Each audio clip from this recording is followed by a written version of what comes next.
Alright, into Contavad video. Smiling Andy.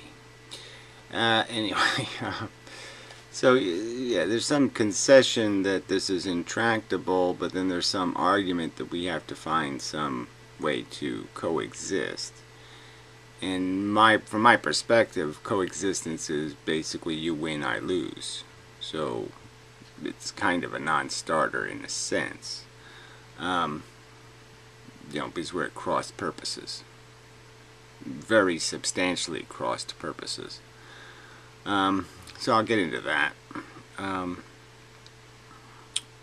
was just thinking about the idea of this, who's the teacher and who's the student, and who's, the whole acquisition of this thing called enlightenment and the way it is manifests in us in terms of when we think we're making progress or when we think we're going forward in terms of our way of thinking.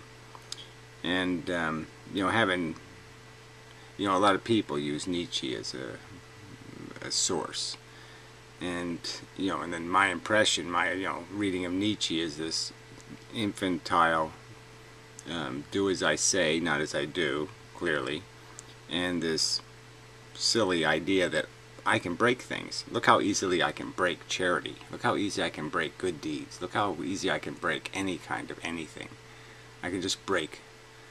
I can point out the flaw, because yes, we're humans and every system we come up with is flawed. And you see that a lot in what Andy's doing, because socialism is tainted by dictatorships, it's failed.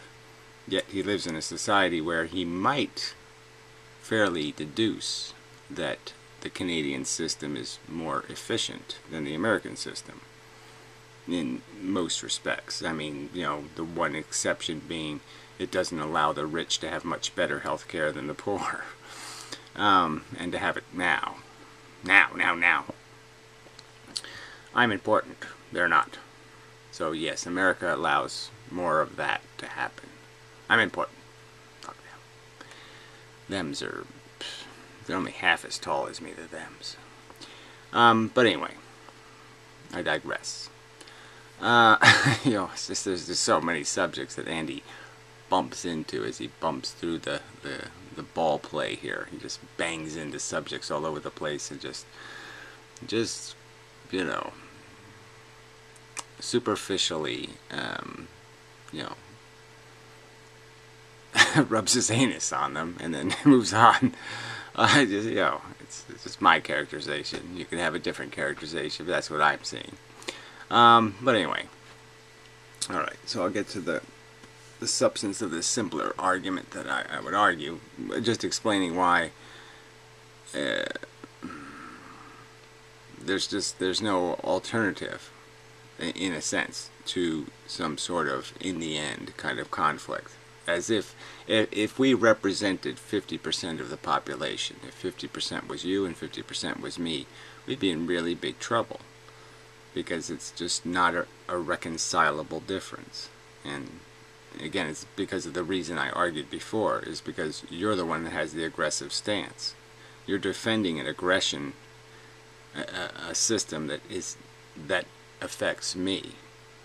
And I would argue I'm defending a system that doesn't really affect you in any substantial way. If you win, I get tortured forever, or until the universe decides to put this shithole out of its misery.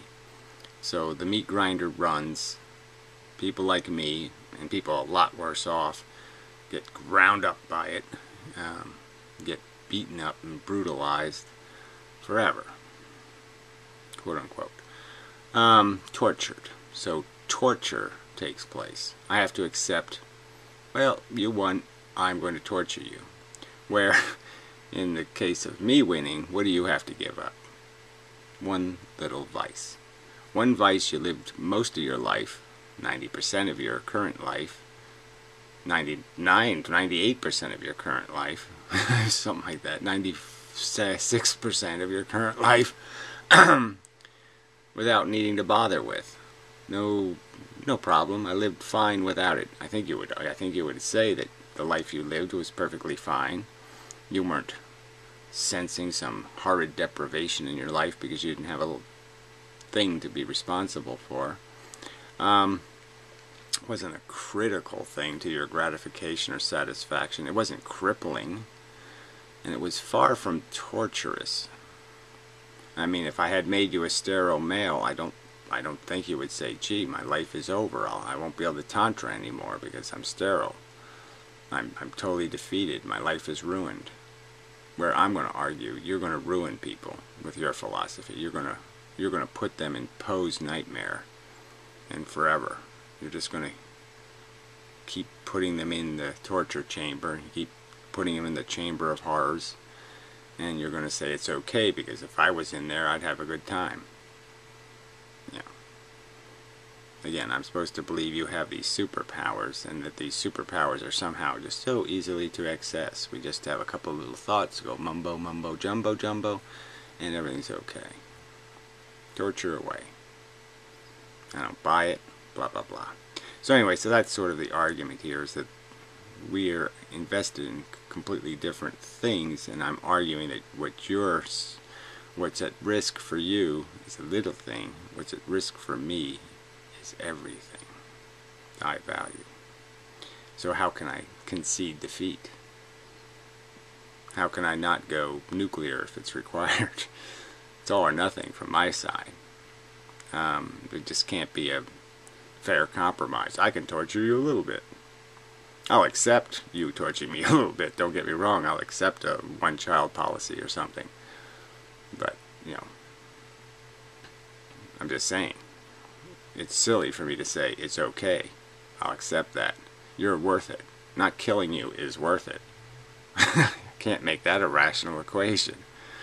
I'd rather just annihilate all your stupidities and just say, I'm free, I'm free, I'm free. I'm not going to be bound here anymore by these assholes. I won't keep falling out of ignorant vaginas. Oh, thank frickin' determinism. So anyway, so yeah, I could also equate it to like the Martian argument. I mean, you know, you're asking me to stay a tortured human, and I'm asking you to become a, not in any way could we perceive it as a Holocaust Martian, in a condition that nobody cries for. I certainly will weep for the people you will torture. You're not going to weep for the non-existent Martians, and you wouldn't weep for the non-existent humans by rational standards. Only by some projection of human good. You know, fuck brain good, smart brain bad. You know, some kind of Animal Farm logic. We'll fix the bigotry with bigotry. Anyway, so yes, it's you know, absent Martians versus tortured humans. Can't really make that into a equal sign. It just doesn't. There's no equal sign there in terms of the Holocaust. The Holocaust of the absent Martians can't really be compared to a giant pool of tortured humans and say, gee, those are equally bad things. I don't think it's going to be reasonably stated. Alright, so that's my argument to what's at stake here, and why the fact is our stakes are fundamentally and hugely different. You have to give up a simple notion in your head. Oh, humans won't exist anymore, blah blah blah, in the future. Blah, blah, blah, blah, blah. A little notion in your head that it needs to exist. There's no evidence that it needs to exist. There's no evidence that it'll be a horror. And it's inevitable to boot, which makes it even a funnier argument. It's going to happen anyway, so who cares? A little bit sooner, come on. Spare us all going over the cliff and horribly getting, you know, brutalized. Yeah, just save us the trouble. Gracefully exit. Don't exit spewing diarrhea all over the place. Anyway, so I just wanted to just touch on something, you know, that comes up often in these arguments about what is the axioms. And so we use this argument that you know, there's this traditional views and the mob view and the herd view, and I've you know, we've gone to pains to articulate our own positions, and you keep, straw manning me with conventional view. I mean, obviously I'm not defending the herd view. So when you say something like, well, Hitler was bad as an axiom, no, that's not the axiom. The axiom is torture is bad, ignorant bigotry is bad. I mean, the Nazis embarrassed themselves as philosophers, right? I mean, it's just embarrassingly poor reasoning. Even going so far, in their final solution, right? Like I said, I get called a Holocaust denier, but I think I'm more like, I'm telling the truth. But anyway, where, the decision was made to just dispose of. And they sit there and articulated the very thing they were afraid of, creating a super Jew.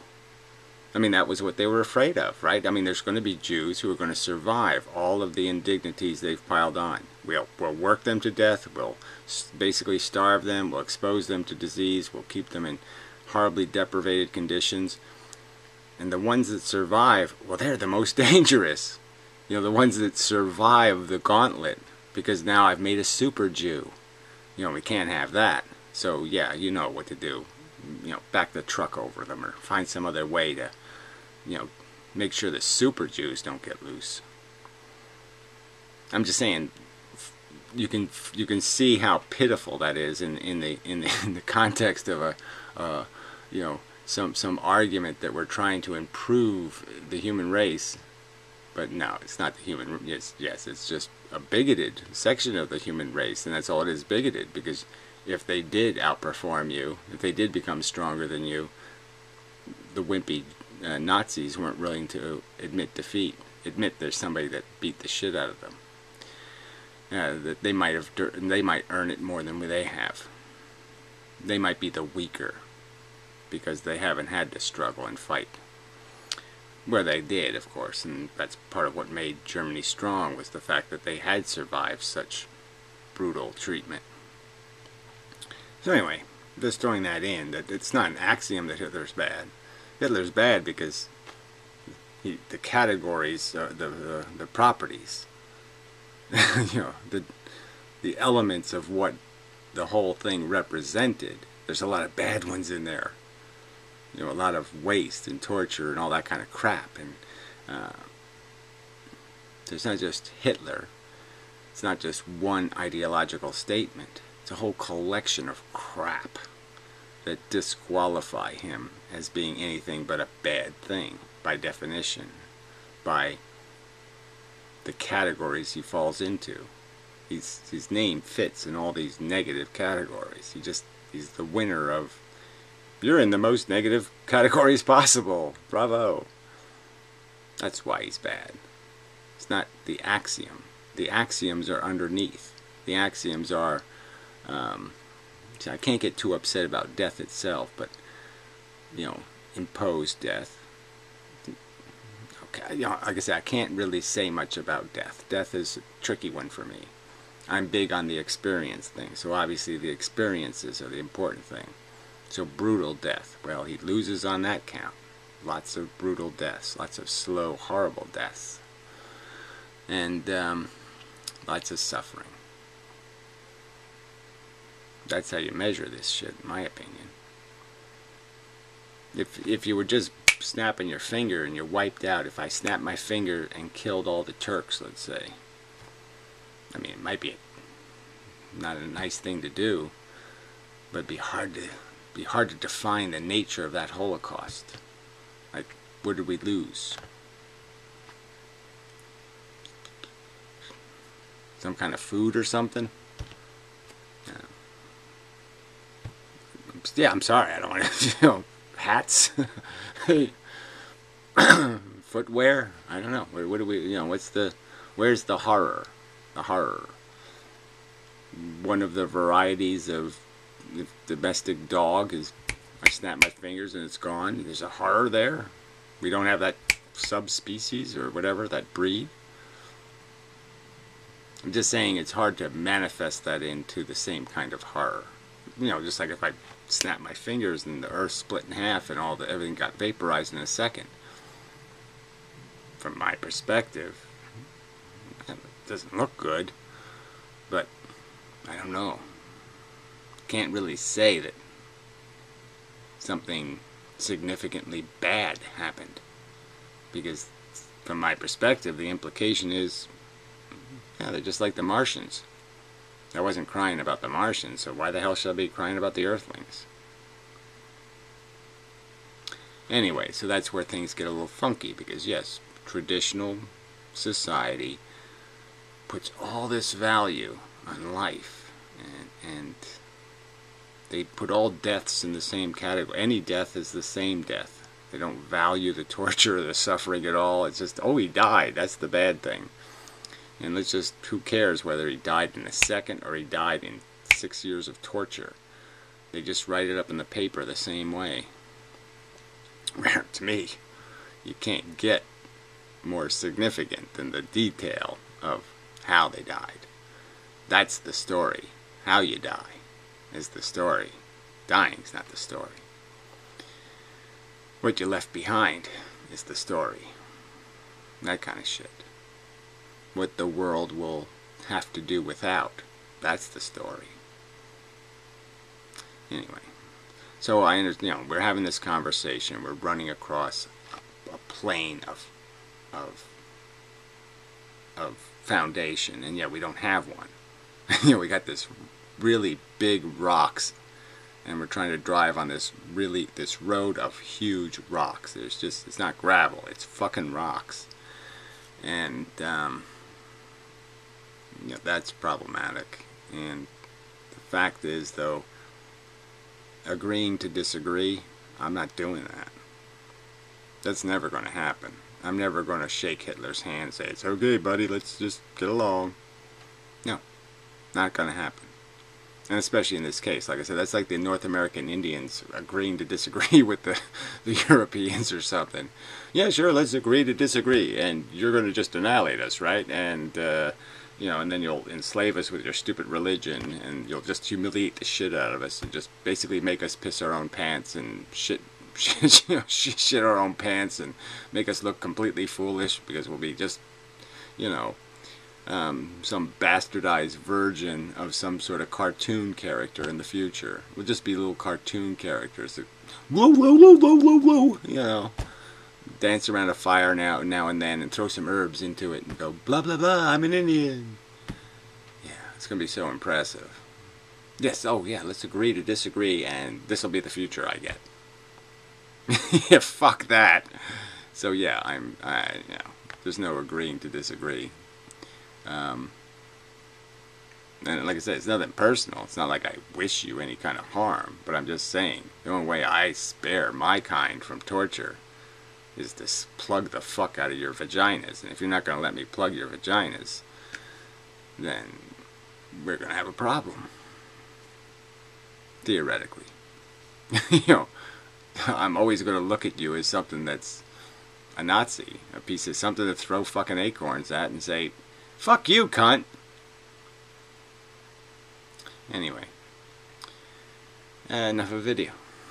I think I said my piece here. So, I mean, look, I'm willing to keep talking about all these little elements of understanding. But, I don't want to get too, sorry. Yeah, so, yeah, short videos are impossible for me.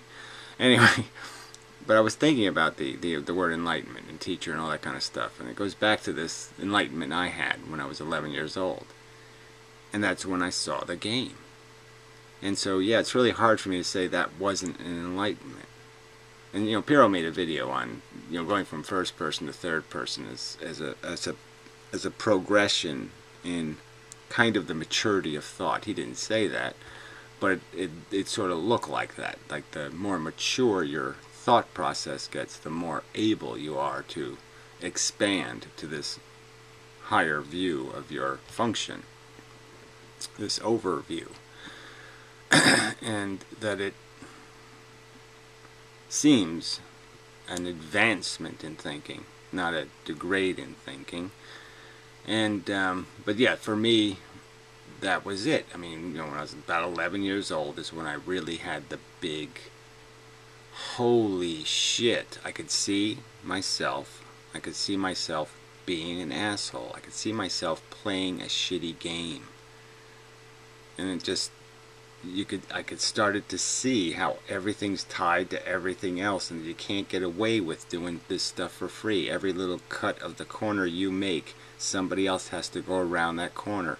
Everything you leave behind, you know, you drink milk out of the bottle, you do something cheaty, that this has real implications. It's not just wrong because somebody said it was wrong. It's wrong because it has these negative implications. And if everybody does this shit, then you're not living in a civilization. And I got that. I got the fact for the first time that these rules have nothing to do with just making stupid rules. They have to do with the fact that I don't want somebody else drinking out of my milk bottle. And that life isn't good if I have to worry about whether somebody washed their hands when they left the bathroom or all this other kind of crap. So that's why these rules exist, is because that's what civilization is.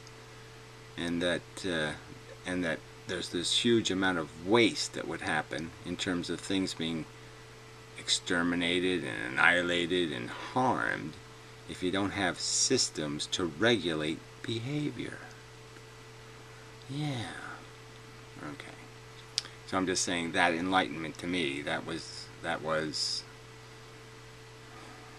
I would argue that whatever you think you have acquired in terms of a perspective that made you go, wow, well, that was it. And I think, maybe I'm just saying, I don't know how I can challenge you to go there. I can say, well, ride the tiger and acquire a true third-person perspective. Turn yourself into just really somebody who isn't self-interested for just a little while, and then float above the game and see that that thing doesn't matter. All these things matter. Alright. Just saying. Son. It's really hard to do this without really, I'll give you credit. Yes, you're playing along, and so you're not getting offended. And I'm being very careful not to get shitty. But it's really difficult because you can't get a deeper disagreement. In my opinion, it's just pretty hard, fundamental, black, white, whatever. 180 degrees almost perspective. It's 178 degrees anyway. It's a lot of degrees of difference. Alright, but anyway, till next time.